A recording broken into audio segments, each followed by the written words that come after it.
Minha saudação a você que me acompanha no Santo do Dia. Hoje, dia 7 de março, o calendário litúrgico da Igreja celebra a memória de Santa Perpétua e Santa Felicidade mártires.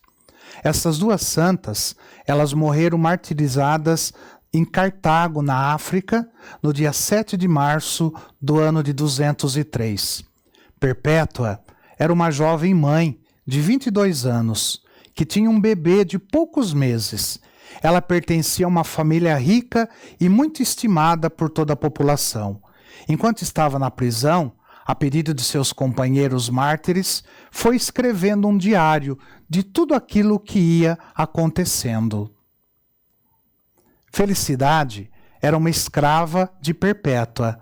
Era também muito jovem e na prisão ela deu à luz a uma menina, que depois os cristãos se encarregaram de criar muito bem. As acompanharam em seu martírio alguns escravos que foram aprisionados junto com elas. E o catequista, o diácono Sáturo, que as havia instruído na religião e assim é preparado para o batismo. Ele também as acompanhou. Sáturo, ele não foi preso, mas ele se apresentou voluntariamente. Os antigos documentos que narram o martírio destas duas santas eram imensamente estimados na antiguidade. E Santo Agostinho diz que eram lidos nas igrejas, com grande proveito para os ouvintes. E esses documentos, eles narram o seguinte: no ano de 202, o imperador Severo mandou que os continuassem sendo cristãos e não tivesse adorado aos falsos deuses, tinham que morrer. Perpétua estava celebrando uma reunião religiosa em sua casa de Cartago, quando chegou os soldados do imperador e a levou prisioneira, junto com a sua escrava Felicidade e os escravos Revocato, Saturnino e Segundo. Diz Perpétua no seu diário: nos jogaram no cárcere e eu fiquei consternada, porque nunca tinha estado em um lugar tão escuro. O calor era insuportável. Éramos muitas pessoas em um subterrâneo muito estreito. Parecia que ia morrer de calor e de asfixia, e sofria por não poder ter junto a mim o meu filho, que era de tão poucos meses e que necessitava muito de mim. O que eu mais pedia a Deus era que nos concedesse um grande valor de sermos capazes de sofrer e de lutar por nossa santa religião. Afortunadamente, no dia seguinte, chegaram os diáconos católicos e deram dinheiro aos carcereiros para que passassem aos presos a outra habitação, a outro lugar menos sufocante e menos escuro que o anterior. E foram levados a uma sala onde pelo menos entrava a luz do sol e não ficavam tão apertados e incômodos. E permitiram que levasse o menino a Perpétua, o qual estava secando de pena e acabamento. Ela disse em seu diário: desde que tive meu pequeno junto de mim, e aquilo me parecia uma prisão, mas aquilo não me parecia uma prisão, mas um palácio, e me sentia cheia de alegria. E o menino também recobrou sua alegria e o seu vigor. As tias e avós se encarregaram depois da sua criação e da sua educação. O chefe do governo de Cartago chamou a juízo a Perpétua e seus servitores. Na noite anterior, Perpétua teve uma visão, na qual foi dito que teriam que subir por uma escada cheia de sofrimentos, mas que no final de tão dolorosa pendente estava um paraíso eterno que lhe esperava. Ela narrou aos seus companheiros a visão que tinha tido e todos se entusiasmaram e se propuseram a permanecer fiéis na fé até o fim. Primeiro passaram os escravos e o diácono.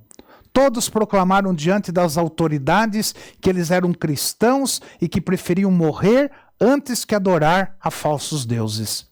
Logo chamaram a Perpétua. O juiz lhe rogava que deixasse a religião de Cristo e que se passasse a religião pagã e assim salvaria a sua vida. e recordava que ela era uma mulher muito jovem, de família rica. Mas Perpétua proclamou que estava resoluta a ser fiel até a morte à religião de Jesus Cristo. Então chegou seu pai, que era o único da família que não era cristão, e de joelhos lhe rogava, lhe suplicava que não persistisse em chamar-se cristã, que aceitasse a religião do imperador, que o fizesse por amor ao seu filho, ao seu pai, ao seu filhinho. E ela se comovia intensamente, mas terminou dizendo-lhe: Pai, como se chama esta vasilha que é aqui na frente? Uma bandeja, respondeu o pai. Pois bem, essa vasilha deve ser chamada de bandeja, e não de pote ou colher, porque é uma bandeja. E eu, que sou cristã, não posso me chamar pagã, nem de nenhuma outra religião, porque sou cristã e quero ser para sempre. E acrescenta no diário escrito por Perpétua: meu pai era o único da família que não se alegrava porque nós íamos ser mártires de Cristo.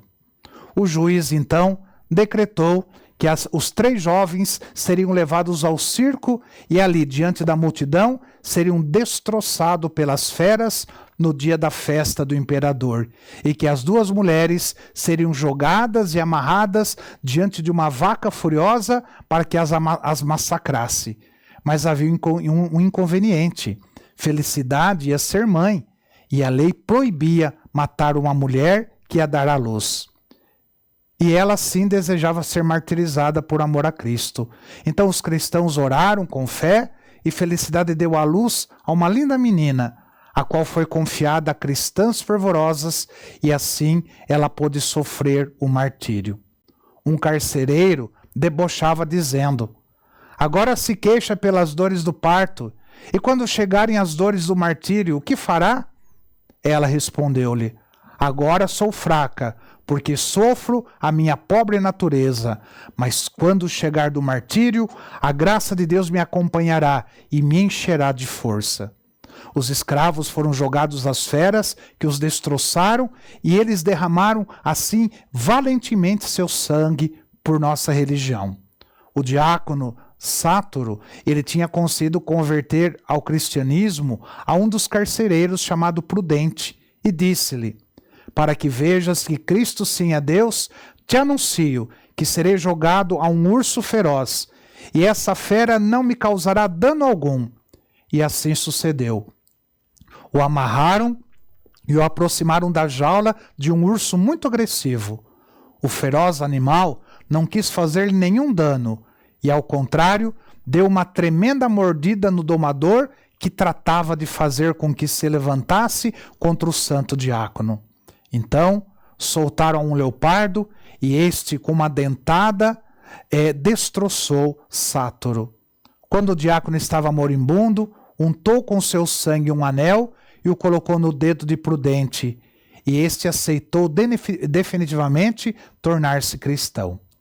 Perpétua e Felicidade foram envolvidas dentro de uma malha e as colocaram na metade da praça e soltaram uma vaca bravíssima, a qual as chifrou sem misericórdia. Perpétua unicamente se preocupava por ir arrumando a roupa de maneira que não desse escândalo a ninguém por parecer pouco coberta, e arrumava também os cabelos para não parecer despenteada como uma chorona pagã. As pessoas emocionadas ao ver a valentia destas 2 jovens mães, pediu que as tirassem pela porta onde saíam os gladiadores vitoriosos. Perpétua, como voltando de um êxtase, perguntou: e onde está a tal vaca que ia me atacar? Mas logo esse povo cruel pediu que voltasse a trazê-las e que a cortassem-lhe a cabeça diante de todos. E ao saber dessa notícia, as 2 jovens valentes se abraçaram emocionadas e voltaram à praça. Felicidade teve a cabeça cortada com a machadada, mas o carrasco, que tinha que matar Perpétua, estava muito nervoso e errou o golpe.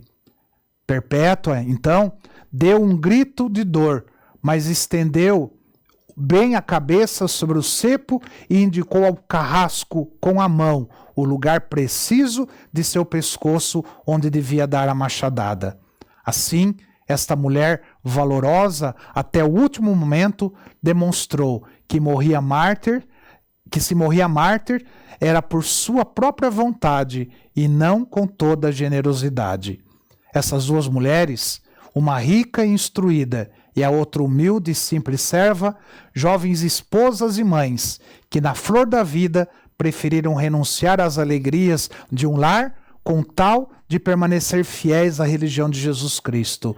O que nos ensinam? Sacrificaram um meio século que poderia restar-lhe de vida nesta terra e estão há mais de 17 séculos gozando o paraíso eterno. Santa Perpétua e Santa Felicidade, rogai por nós. Que o Senhor te abençoe, em nome do Pai, do Filho e do Espírito Santo. Amém.